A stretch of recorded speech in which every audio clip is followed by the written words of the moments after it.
afternoon. What can I say? Didn't that video give you hope? Honestly, I mean, I felt goosebumps all over. You know, today isn't just an event. Today is a meaningful partnership. And I'd like to say this is PPP, the public-private partnership with the most beautiful motivations because the public will benefit from this specifically. As of today, there are 165,000 classrooms lacking in the Philippines. Imagine that for the year 2025. Hope has already built 144 classrooms. Congratulations, Hope. I mean, that is amazing. And with Hope, it is the leanest cost of building a classroom at 1.2 to 1.4 million. Walang pagkakakitaan. Ang liit.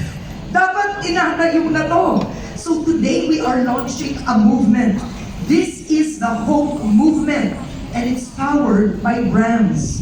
Brands you love. Brands that you spend on. It's fueled by purpose.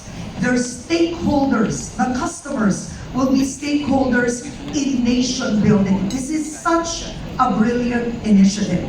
So to formalize a powerful partnership, I will be calling our partners on stage one by one to do the pledge of commitment. Wala na po kayong takas. Panghabang buhay na po ito. Diba?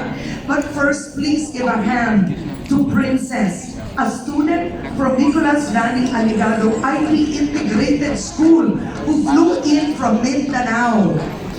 Can you please join us, Princess? So Princess is holding an iPad, and when our brand partners sign, you will be seeing the signatures on screen, their commitment. I'd like to acknowledge the presence of Ms. Tessie Sy-Coson, who has arrived. Let's first call on stage, of course, the Department of Education Secretary Sonny Angara. Sonny, let me go up on stage. Okay. So let me just say, so Sonny, you will be making a pledge of commitment by signing. You are the first. And you'll be seeing the signature on screen. And what makes this particularly momentous for the Department of Education? Secretary Sonny Angara is extremely proactive. Number one, in digitalization, in welcoming the private sector into the Department of Education, and with a vision to actually make sure that by the term ends, that we have more digital-ready classrooms and increase the number of classrooms in the Philippines. And of course, the founder, the brainchild, the purpose, the genius behind all this, Miss Nanette Medved-Po.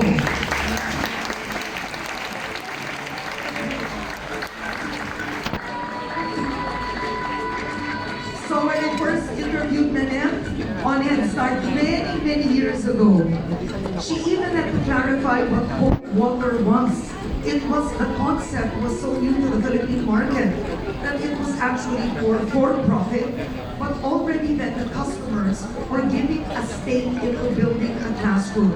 She didn't know if it would succeed, but it did. And you look at the marketing, the vision, how the Hope brand and purpose has spread.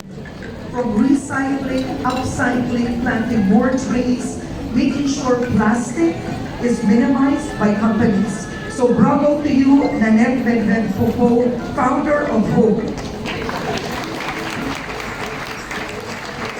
Next, I'd like to call in the Senior Executive Vice President and head of BDO, Mr. Rolando Canciano.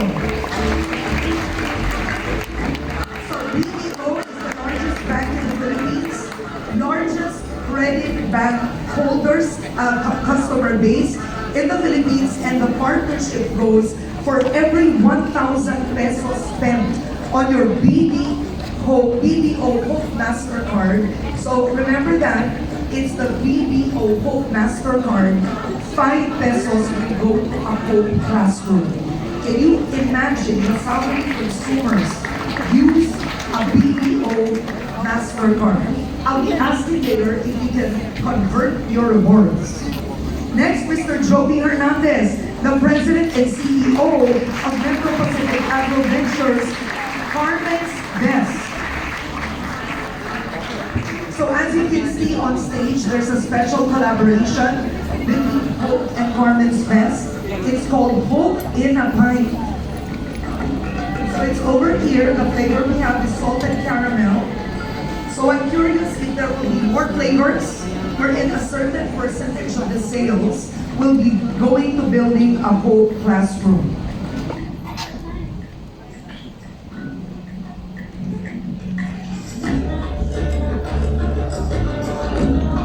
Wow, may colors pa. Ayan. Ayan. Okay. I'd like to call in Mr. Ronald Nanette of Grab Philippines.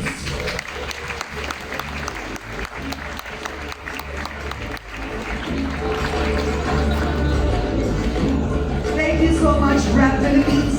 Using your Grab rewards, you can actually convert points to donations. It could be a 100 peso donation, 50 peso donation, 20 peso donation. So it could be the most ordinary Filipino putting his mark on a classroom in the country. Miss Alice Liu, the president of the fashion enterprise behind the Penshoppe Group.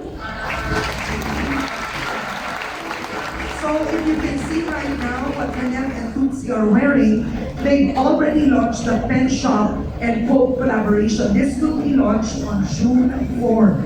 So we'll be getting more details later on how this benefits Hope every time you buy a shirt.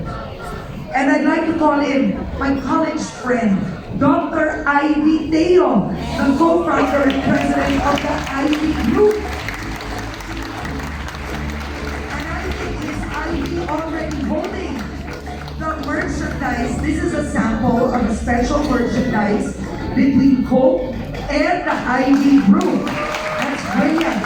Something you can actually use. Either when you go to Aivee, go to the beach, or just go around every day. And of course, the man we all love, Mr. Steven Tan, the president of SM Supermalls. What's amazing with this is on top of SM already building classrooms in the Philippines. SM Foundation is already doing that.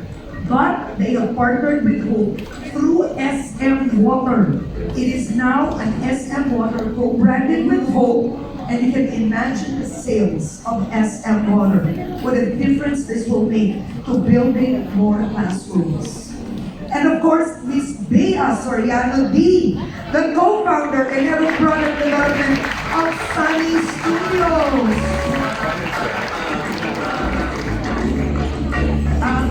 Bea, are you Gen Z, Gen X? Ano ba? Ano ba ako? Millennial, right?